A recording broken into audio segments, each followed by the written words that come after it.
Alors les Roots, qu'est-ce qui peut bien passer par la tête d'un enfant, d'un jeune, pour qu'il vous dise qu'il ne veut pas faire l'instruction en famille et qu'il préfère aller à l'école? C'est une question qui m'a été posée par l'un d'entre vous. J'avoue que c'est une question très intéressante. C'est un cas de figure que personnellement, évidemment, je n'ai pas rencontré. Mais je me suis demandé si je me trouvais dans une telle situation, qu'est-ce que je ferais? Je me propose dans cette vidéo de vous exposer ma façon de voir les choses et les solutions, les réponses que j'ai pu trouver. Alors mes chers Roots, la première chose qui me vient en tête, allez voilà, j'imagine, voilà, j'ai ma fille qui a été scolarisée pendant quelques années et là j'ai envie de faire les choses autrement, j'ai envie de prendre en main son éducation par moi-même. Son père et moi, on y a beaucoup réfléchi et puis voilà, on s'est dit on va faire l'instruction en famille. Seulement voilà, elle refuse. Ça c'est T-Roots et le chien, comme d'habitude. Ouais ben tais-toi un peu. Donc, j'imagine la situation. Je pense que la première chose que je ferais, je mettrai mon enfant assis quelque part, bien tranquille, et je lui demanderai de m'expliquer comment est-ce qu'elle voit l'instruction en famille. Comment, selon elle, selon lui, une journée en instruction en famille se passerait. Comment elle visualise la chose, comment elle imagine, comment elle se représente l'instruction en famille. Je pense que ça, c'est une chose très importante parce que ça permettrait aux parents de voir si leur façon de voir les choses et celle de leur enfant coïncident. Parce que si l'enfant dit non, c'est que l'enfant s'imagine certainement des choses négatives par rapport à l'instruction en famille. Donc, il serait intéressant de lui demander qu'est-ce que selon lui, selon elle, il ne lui sera plus possible de faire. Et voilà, comment est-ce que lui ou elle voit les choses, afin de comprendre déjà ce qui se passe dans sa tête, comment il ou elle voit l'école à la maison.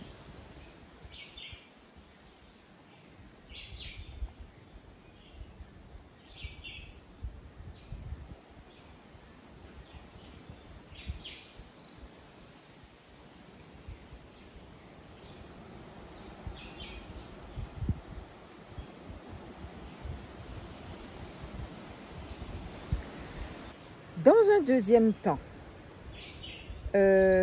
donc moi, j'aurais discuté avec voilà, le père,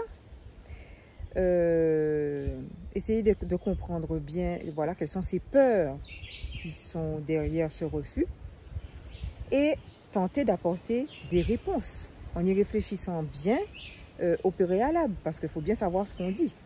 Donc, réfléchir aux réponses qui peuvent être apportées en fonction des problèmes énoncés ou des éléments apportés par l'enfant et lui apporter des éléments de réponse qui vont réconforter. Ça veut dire que l'enfant a peut-être besoin de réconfort parce que l'enfant a peur de certaines choses. Alors, l'une des choses que je soupçonne derrière un refus comme ça de la part de quelque enfant que ce soit et qui revient à mon avis assez souvent, c'est le fait de ne pas pouvoir voir les copains et les copines. Ça, en général, c'est l'argument des enfants en faveur de l'école. Parce que ça n'est certainement pas parce qu'ils apprennent grand-chose à l'école. Moi, je n'ai jamais personnellement entendu un enfant me dire, ou un jeune adolescent me dire, qu'il veut absolument aller à l'école parce qu'on y apprend des choses fantastiques. Ça, je n'ai jamais entendu ça. Vous avez déjà entendu ça, vous? Faites-le moi savoir. Je suis curieuse. Donc en général, c'est parce que j'aurais plus ma copine Sabrina, mon pote Steve, je pourrais plus le voir. On n'aura plus nos moments pour nous raconter nos petits cancans, nos petits trucs de copains, celle-là qui sort avec celui-là, celui-là qui sort avec celle-là. Ou bien ma copine à qui j'ai l'habitude de tout raconter, je l'aurai plus sous la main pour lui faire part de ma vie, de mes états d'âme, d'ado ou de jeune, quoi. En général, c'est ça qui manque aux jeunes. Et donc, si c'est ça, la grande peur, je ne peux parler que de mon cas, je ne peux que m'imaginer dans la situation et vous dire ce que je ferais. Hein. Donc, Voilà, c'est un élément parmi d'autres hein, qu'il peut y avoir. Mais moi, je discuterai avec mon enfant pour lui faire comprendre que, bon, déjà tes amis, tu peux les voir à des moments choisis. Tu auras beaucoup de temps pour les voir en dehors de l'école. Les amis, c'est pas qu'à l'école qu'on peut les rencontrer. Tu peux les rencontrer à plein d'endroits. Vous pouvez organiser des activités à la maison. Vous pouvez organiser des sorties extrascolaires, enfin en dehors de l'école, quoi. Donc, faire l'instruction en famille, faire l'école avec tes parents, ça ne veut pas dire que ta vie avec tes camarades est terminée. Pas du tout. Au contraire, peut-être que tu auras des moments plus agréables parce que tu pourras te retrouver, tu auras le temps, l'espace pour te retrouver avec eux dans des endroits peut-être bien différents et plus agréables. Et puis tu pourras construire ces moments-là plutôt que de les subir entre guillemets uniquement à l'école. Le mot subir n'est pas le bon, mais en fait, plutôt que de les vivre uniquement à l'école, tu pourras les vivre dans des endroits différents. Ce n'est pas les endroits qui manquent. Donc, apporter des réponses à cet enfant qui dit non pour lui montrer que l'instruction en famille, ce n'est pas la prison, ce n'est pas l'absence de camarades ou de sociabilisation, comme on aime bien dire. C'est pas quelque chose de négatif, bien au contraire. Ça peut être le début d'une vie qui va être à la limite plus riche. Donc, il appartient également aux parents d'illustrer, de montrer, d'expliquer à l'enfant tout ce qu'on a envie de faire avec lui. Tout ce qui n'est pas possible actuellement et qui va être possible quand on fera l'instruction en famille. Et sans pour autant laisser de côté ce que l'enfant a déjà de précieux dans sa vie actuelle. Un autre argument qui revient assez souvent, que j'ai déjà entendu, c'est que oui, mais j'ai pas envie de travailler avec mes parents parce qu'en fait, ils comprennent rien, j'aime pas comment ils expliquent, ils savent pas expliquer correctement, c'est trop compliqué avec eux, ils sont pas assez patients. Souvent, les jeunes ont sont très critiques vis-à-vis de leurs parents. Et c'est vrai que c'est en général un petit peu plus compliqué d'instruire son propre enfant que d'instruire les autres. Moi, j'ai souvent remarqué ça. Donc, une chose qui peut être possible, c'est de décider si c'est vraiment difficile le lien avec l'enfant, c'est-à-dire le contact en termes d'instruction passe difficilement, on a du mal à travailler avec l'enfant, à lui faire comprendre, ou parfois il y a des incompatibilités de caractère aussi hein, entre parents et enfants. Enfin, il peut y avoir des difficultés qui se présentent. Et bien, on peut faire le choix de prendre quelqu'un en dehors du cercle familial qui sera chargé de l'instruction pour l'enfant. Donc, ça permet comme ça d'avoir une certaine distance tout en ayant quand même un certain regard, bien sûr, sur ce qui est fait. Mais ça permet d'avoir au moins une certaine distance qui peut peut-être, dans certains cas, mettre l'enfant à l'aise. Donc, pourquoi pas étudier cette solution-là. Sinon, si l'on tient vraiment à faire l'instruction soi-même à son enfant, en fonction de l'âge, évidemment, l'instruction diffère. Mais à ce moment-là, discuter avec l'enfant pour voir, ben tiens, comment est-ce qu'on pourrait s'organiser? Comment est-ce qu'on pourrait travailler? Qu'est-ce que tu aimerais? Quelle est peut-être une façon de faire que j'ai, que tu n'apprécies pas trop et que je devrais changer? Et toi, sur quoi est-ce que tu serais prêt à faire des efforts? En fait, essayer de négocier comme ça des éléments d'un côté comme de l'autre pour pouvoir trouver une harmonie et une possibilité de pouvoir travailler ensemble parce que c'est quand même important.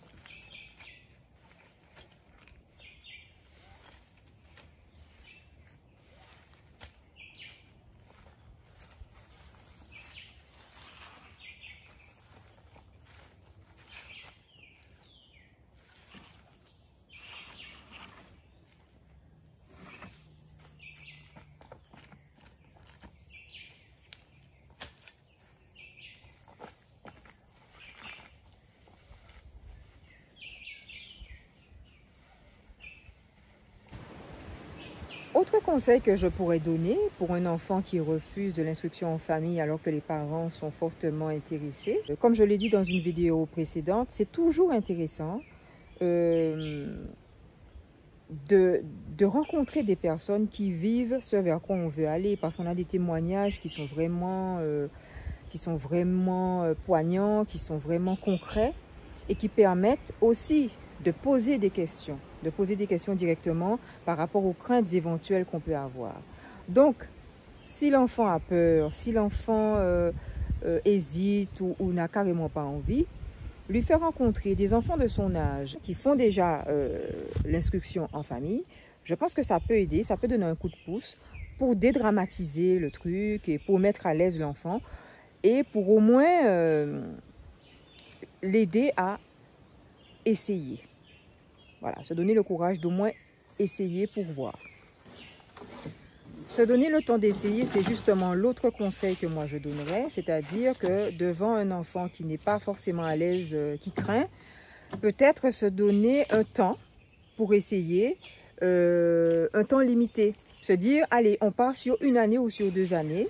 Ça peut permettre à l'enfant de se dire, ben voilà, j'ai la possibilité de faire marche arrière si vraiment je n'ai toujours pas changé d'avis. Avoir cette option de retour en arrière, c'est souvent rassurant. Et je pense que de toute façon, un enfant qui dit non, c'est un enfant qui a besoin d'être rassuré. Donc voilà, lui donner la possibilité de faire marche arrière si jamais ça ne va pas.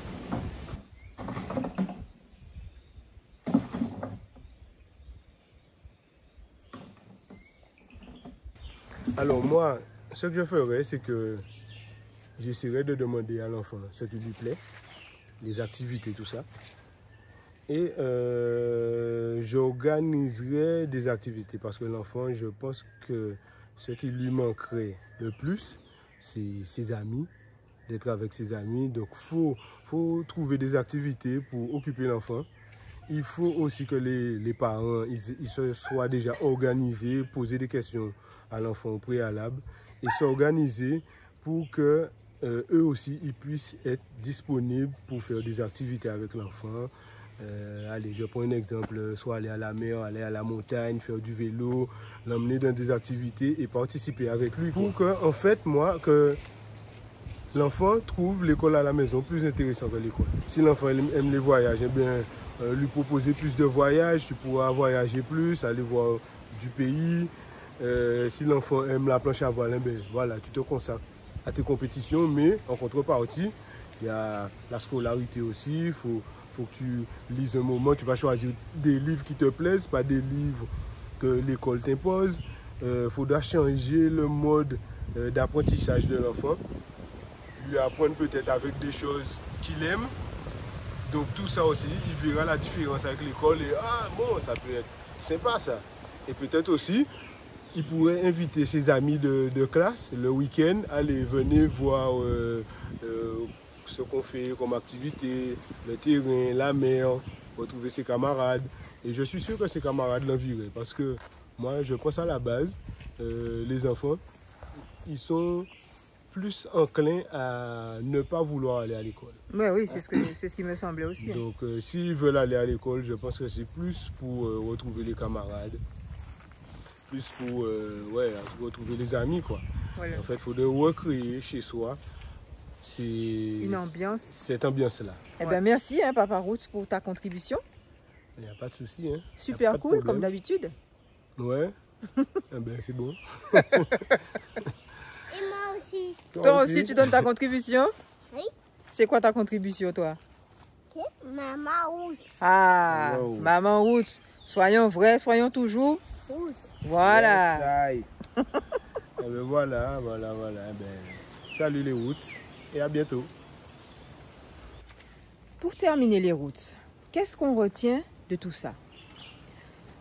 Déscolariser son enfant, ça n'est pas une décision que l'on prend évidemment à la légère. Et à mon avis, c'est une décision qui doit être mûrement réfléchie au préalable par les parents avec l'enfant. Parce que finalement, de qui s'agit-il dans un tel projet? Il s'agit de l'enfant d'abord, de son futur, de son avenir, de son bonheur. Donc, je pense que les parents doivent pouvoir gagner l'adhésion de l'enfant en lui faisant comprendre que finalement, tout ce qui est en jeu là, c'est lui l'enfant. Et je pense qu'il est important aussi de comprendre que finalement, on va à l'école pour quoi? L'école, ça sert à quoi? Ou plutôt, c'est censé servir à quoi? On va à l'école 5 jours sur 7, 10 mois sur 12. C'est énormément de temps, c'est énormément d'énergie. C'est parfois aussi de l'argent dépensé. Et tout ça, au final, pour quel objectif? Donc, aller à l'école avec comme motivation de rencontrer les amis, de rencontrer Sabrina, de rencontrer Steve et compagnie, est-ce vraiment sérieux? Et est-ce vraiment l'objectif? Voilà toutes les questions qui, je pense, devraient être abordées dans une telle problématique pour permettre de passer, de faire une transition qui est celle de la scolarité à la déscolarisation et ensuite l'instruction en famille. Très honnêtement, en préparant cette vidéo, en réfléchissant à cette question qui m'a été posée, je me suis demandé, ouais, est-ce que j'aurais imposé à mon enfant le fait d'être déscolarisé ou est-ce que si vraiment l'enfant n'adhère pas, j'aurais laissé tomber? Eh bien, en toute sincérité, je crois que je l'aurais imposé. Voilà, je crois que je l'aurais imposé. Parce que d'abord, je me dis, quand on va à l'école, au départ, on ne l'a pas choisi. L'école s'est imposée dès le départ par les parents, par la société, par le système. Voilà, tout le monde va à l'école, donc on met son enfant à l'école. Mais l'enfant, il n'a pas son mot à dire à ce moment-là. Donc pourquoi est-ce qu'il aurait plus son mot à dire au moment où on doit l'enlever de l'école? Ça, c'est vraiment une question que je me suis posée en réfléchissant à cette question. Et je me suis dit, en tout cas, si j'avais un enfant qui a été d'abord scolarisé et qu'ensuite je me rende compte que non, ça ne va pas, je me suis trompée, ce n'est pas le bon chemin, ça ne prend pas la direction que je croyais, je me rends compte que je me suis trompée et que je veux passer à l'instruction en famille ou à un autre style d'instruction, je crois que je l'aurais imposé parce que tout simplement, ce qui est en jeu est trop important. Et moi, ce que je garde en tête, c'est que c'est nous qui avons la responsabilité en tant que parents de l'enfant. Et de mettre à sa disposition les meilleurs moyens pour qu'il arrive pour qu'il fasse son chemin. Ouais. Être parent, c'est aussi prendre des décisions et parfois trancher. Oui, et parfois trancher. Même quand ça ne fait pas plaisir. C'est savoir aussi dire non. Cependant, je pense que j'aurais tout fait pour gagner l'adhésion de l'enfant. J'aurais beaucoup misé sur le dialogue. Je l'aurais préparé longtemps à l'avance, à travers la documentation, à travers la discussion, à travers la rencontre, tout ce qu'on a dit. Mais je pense que j'aurais tranché. Voilà. Mes chers Roots, voilà ce que je pouvais dire sur ce cas qui peut se présenter d'un enfant dont les parents souhaitent l'instruction, pour lequel les parents souhaitent l'instruction en famille, mais qui lui refuse. J'espère vous avoir apporté des éléments qui pourront aider si vous vous trouvez dans ce cas-là. Si vous l'avez rencontré, vous avez vécu une telle situation, comme d'habitude, c'est toujours intéressant de pouvoir laisser des commentaires parce que ça peut servir à cette personne qui m'a posé la question, mais aussi à peut-être d'autres qui n'ont pas osé poser la question, mais qui vivent ça ou qui ont peur de vivre ce genre de situation. Donc, n'hésitez surtout pas, intervenez, commentez, voilà, dites ce que vous pensez. Ça me fait toujours plaisir. C'est la raison pour laquelle j'ai créé cette chaîne. Merci d'être de plus en plus nombreux. Merci d'être là. Merci de liker si vous avez aimé. Merci de vous abonner si ça n'est pas encore fait et si vous en avez envie, bien sûr. Et puis, je vous dis à dimanche prochain avec toujours autant de plaisir. Soyons vrais et soyons roots. Dis-le encore, Doudou. Ah, ça, c'est bien dit. Qu'est-ce qu'il y a? T'es fatigué? Hein?